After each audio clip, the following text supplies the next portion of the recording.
April 26ರಿಂದ ಕೊಡ್ತೀವಿ ಅಂತ ಎಷ್ಟು ಪರ್ಸೆಂಟ್ ಹೇಳಿಲ್ಲ. ಬಟ್ ಇವನ್ ಅದರಲ್ಲಿ ಕಾಂಪ್ರಮೈಸ್ ಬರೋಲ್ಲ.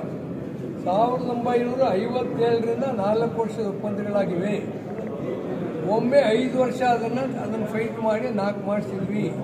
ಇನ್ನೊಮ್ಮೆ ವೀರಪ್ಪ ಮೊಯ್ಲಿಯವರು 6 ವರ್ಷ ಹೇಳಿದ್ರು, ಅದನ್ನು 3 ವರ್ಷ ಕಾಲ ಫೈಟ್ ಮಾಡಿ ದೇವೇಗೌಡರು ಮುಖ್ಯಮಂತ್ರಿ ಆದಾಗ ಅದನ್ನು ಸರಿ ಮಾಡಿಸಿದ್ವಿ. ಇತಿಹಾಸದ ಹೋರಾಟದಲ್ಲಿ ಆದ್ದರಿಂದ ಅದು ಬಿಟ್ಕೊಡುವಂಥ ಪ್ರಶ್ನೆ ಬರೋದಿಲ್ಲ.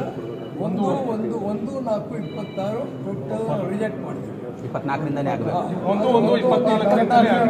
1/24ರಿಂದ ಆಗಬೇಕು.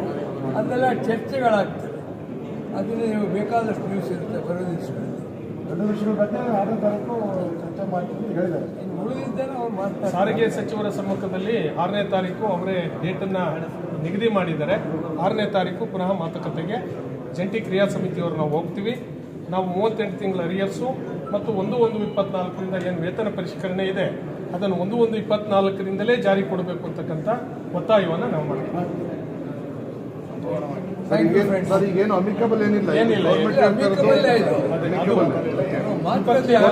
ಅಮಿಕಬಲ್ ಅಲ್ಲ, ದ್ವಿಪಕ್ಷೀಯ ಮಾತುಕತೆ.